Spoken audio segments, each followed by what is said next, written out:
Jamaah subuh yang dirahmati Allah, pertama-tama marilah kita bersama-sama memanjatkan rasa syukur kita kehadirat Allah Subhanahu wa taala. Pagi ini kita semuanya dalam keadaan sehat walafiat, tak kurang suatu apa sehingga pada pagi ini kita bisa hadir untuk melaksanakan salah satu perintah Allah, yaitu sholat subuh dengan berjamaah. Sebelumnya saya mohon maaf ya, tadi niatnya untuk ngaji, tapi ini ternyata yang bertugas pada pagi ini mungkin ada halangan sehingga saya menjadi jugul itu ya. Pada pagi ini saya akan menyampaikan Quran surat Ali Imran ayat 14. Namun sebelumnya mari kita awali dulu dengan berdoa. Bismillahirrahmanirrahim. Raditu billahi robba wa bil islami dina wa bi muhammadin nabiyya wa rasula. Rabbi sidni ilma warzuqni fahma, amin. Mudah-mudahan dengan diawali doa ini, majelis ini diridhoi oleh Allah Subhanahu wa taala. Amin ya rabbal alamin. Mari kita ngaji bareng-bareng dulu. A'udzu billahi minasyaitonir rajim. Monggo.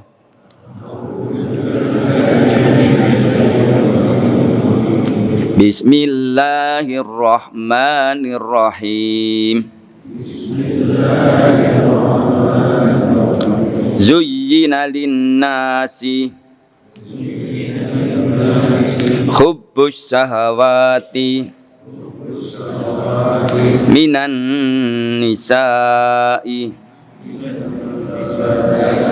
wal banina wal qanatiril muqantarati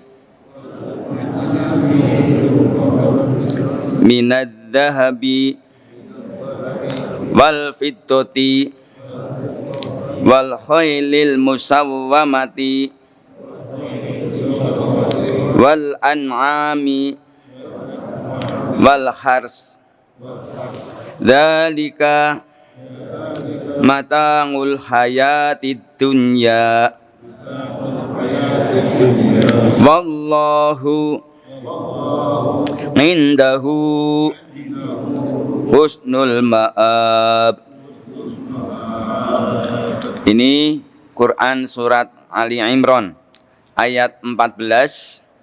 Zuyyina linnasi, dijadikan indah pada pandangan manusia. Jadi semua orang itu akan memandang indah. Apa yang dipandang indah oleh manusia di dalam hal ini? Hubbus syahawati, kesenangan ya. Kesenangan apa yang membuat manusia itu senang? Minan nisa'i, yang pertama adalah perempuan. Laki-laki yang normal pasti senang dengan perempuan ya. Tapi ada laki-laki ternyata senang dengan laki-laki. Nah, ini yang tidak normal itu ya. Ya. Tapi cintanya itu dalam hal yang lain, bukan cinta syahwat.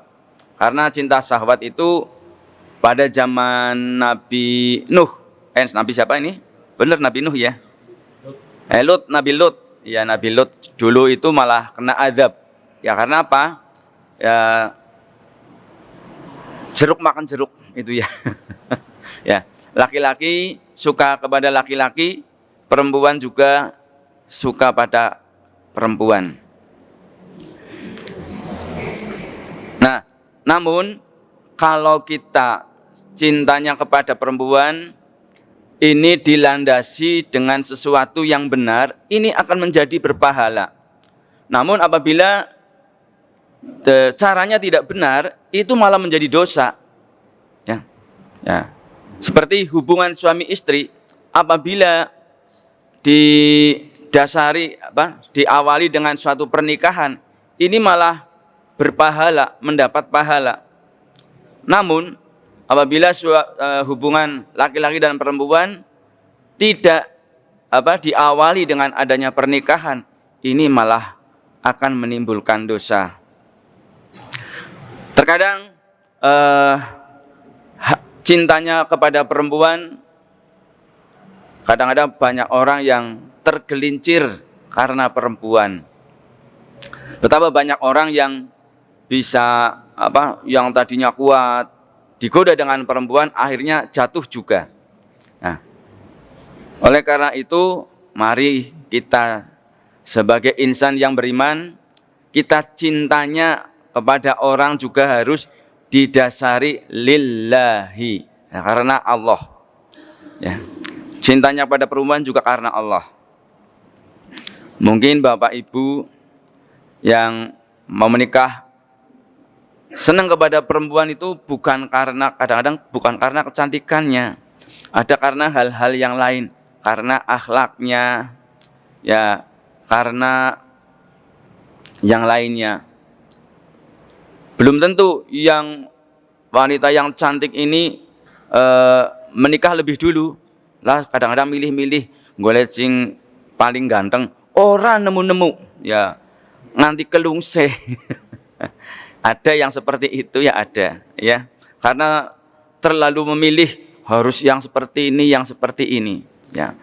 Tapi menurut Islam yang penting beriman, ya. Meskipun budak tapi dia beriman, itu lebih baik dari wanita yang cantik yang menakjubkanmu.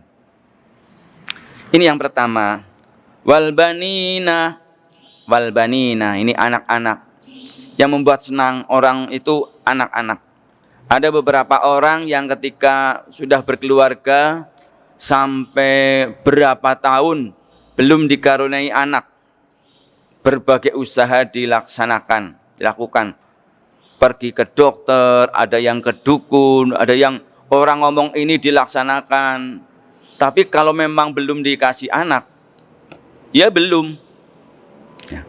Tapi ada anak-anak yang kadang-kadang hanya coba-coba malah jadi anak. Ini ya ada. Ini ya. Nah. Dan anak juga merupakan ujian. Betapa banyak orang tua yang diuji oleh anak-anaknya. Apalagi pada saat ini, ya, ada zaman yang luar biasa. Anak-anak sekarang disibukkan dengan gadgetnya.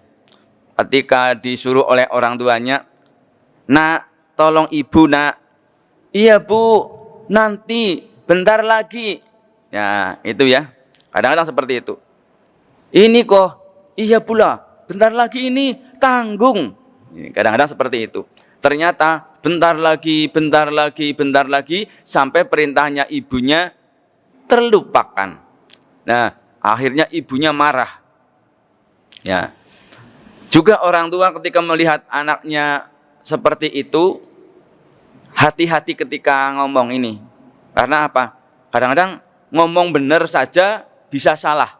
Umpamanya, "Nak, kalau kamu tidak seperti ini, seperti ini." Ya. Kowe ngerora menurut ibu, besok uripe sengsara. Ini tujuannya betul, tapi di akhirnya ini loh Bu, Bapak-bapak. Jadi uripe sengsara. Angger ora manut ibu uripe sengsara. Ini kata-kata ini tujuannya benar, tapi ada doa yang tidak benar. Jadi ketika anak kadang-kadang berbuat yang menjengkelkan orang tua kadang-kadang mengancam seperti itu. Ini jangan sampai terjadi pada keluarga-keluarga kita. Ya, kita dinasihati, tapi jangan ada kata-kata yang akhir itu. Wah, nggak orang kayak kie, kok kayak kie. Jangan sampai seperti itu. Anak-anak merupakan ujian bagi orang tuanya. Kemudian berikutnya, wal qanatiril muqantarati, dan berpikul-pikul harta. Nah, ini yang namanya harta ini akan menjadi kesenangan seseorang. Siapa sih di dunia ini yang tidak senang harta? Ya, semuanya senang. Hanya bagi orang yang beriman, hartanya itu malah akan menolongnya besok di hari kiamat. Tapi ada orang yang punya harta tapi ternyata hartanya tidak menolong. Ya. Karena apa? Ada hak-hak yang harus ditunaikan. Ya. Ya, ada zakat yang harus ditunaikan tapi tidak ditunaikan. Maka harta itu kelak ini akan berubah menjadi ular yang besar yang berbisa. Sang mematuk-matuk kepalanya sambil berkata, rasakan ini hartamu dulu yang tidak pernah kau zakati. Itu seperti itu. Atau emas yang tidak pernah dizakati akan menjadi setrika bagi besok di akhirat. Inilah hartamu dulu yang tidak pernah kau zakati. Ya. Harta itu bisa berupa minadz-dzahabi wal fiddati, dari berupa emas dan perak. Wal khailil musawwamati, wal khailil musawwamati, kuda pilihan.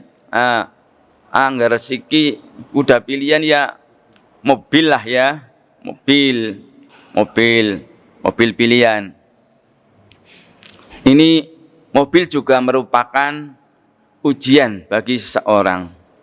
Ya, apa dikira punya mobil besok tidak ada hisabnya? Ada hisabnya. Hai ke sana. Dulu kau pernah menggunakan mobil untuk apa saja? Harta yang kau gunakan untuk beli mobil dari mana? Untuk apa saja? Apakah ada manfaatnya bagi orang lain? Ini besok ada pertanyaan-pertanyaan ketika kita berada di alam akhirat. Semuanya juga akan dipertanyakan. Ini juga ujian. Terkadang ada tetangga yang membutuhkan pertolongan kita yang punya mobil. Eman-eman mobil anyar-anyar nggak nih kun nggak banyak kayak kae.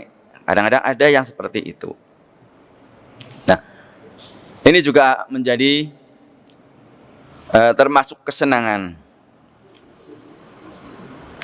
Wal an'ami, al-ami.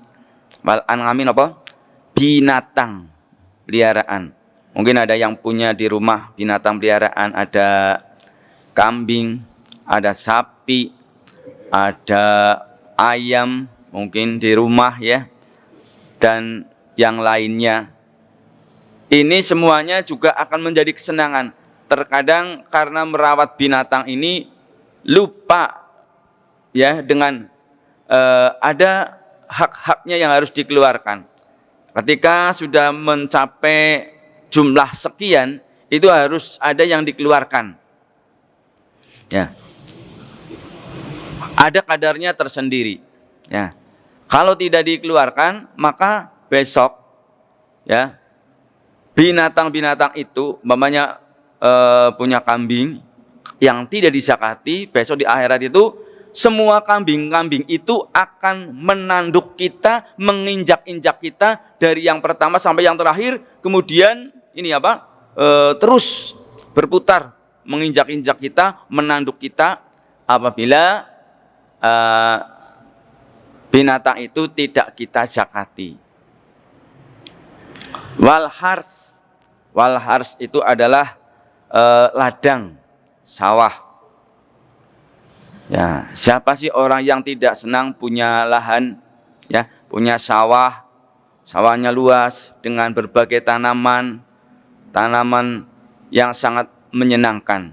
Terkadang kita hanya ke kebun melihat tanaman saja sudah seperti orang sedang berlibur itu ya, melihat ada kolamnya, ada tanaman-tanamannya. Itu akan membuat senang. Namun hasil dari tanaman-tanaman itu juga kita jangan sampai melupakan zakatnya. Kalau zakat pertanian, kalau pengairannya itu menggunakan irigasi, menggunakan biaya, itu zakatnya adalah 5%. Tapi apabila pengairannya menggunakan air hujan atau air itu ya dari saluran, itu tidak menggunakan biaya, maka zakatnya itu 10%. Itu ya, 10%. Dzalika matangul hayatid dunya. Itu semuanya adalah kesenangan-kesenangan di dunia. Ya, kesenangan di dunia. Yang ternyata kesenangan-kesenangan di dunia ini kalau ditunaikan haknya juga akan menolong kita sebenarnya. Nah, makanya kita berdoa mudah-mudahan ketika diberi harta, diberi apa saja dari istri, anak, harta, semuanya apabila kita bisa menunaikan semua hak dan kewajibannya, bisa akan menolong kita. Namun apabila hak-haknya tidak ditunaikan, ini malah akan mencelakakan kita. Wallahu indahu husnul ma'ab. Maka di sisi Allah adalah lebih baik. Ya, mudah-mudahan kita semuanya berdoa kepada Allah ketika kita punya harta, harta itu bisa menolong kita. Ketika punya istri, bukan istri yang menjerumuskan kita, tapi akan nanti memberi nasihat kepada kita dan menghantarkan kita ke surga. Punya anak juga punya anak-anak yang soleh dan solehah. Makanya kita sering berdoa, Rabbana hab lana min azwajina wa dzurriyyatina qurrata a'yun waj'alna lil muttaqina imama. Itu biasanya sehabis sholat biasanya berdoa seperti itu. Itu saja Bapak Ibu yang bisa saya sampaikan pada kesempatan pagi ini. Kurang lebihnya mohon maaf. Mari kita akhiri dengan doa kafaratul majlis. Subhanakallahumma wa bihamdika asyhadu an la ilaha illa anta astaghfiruka wa atubu ilaih.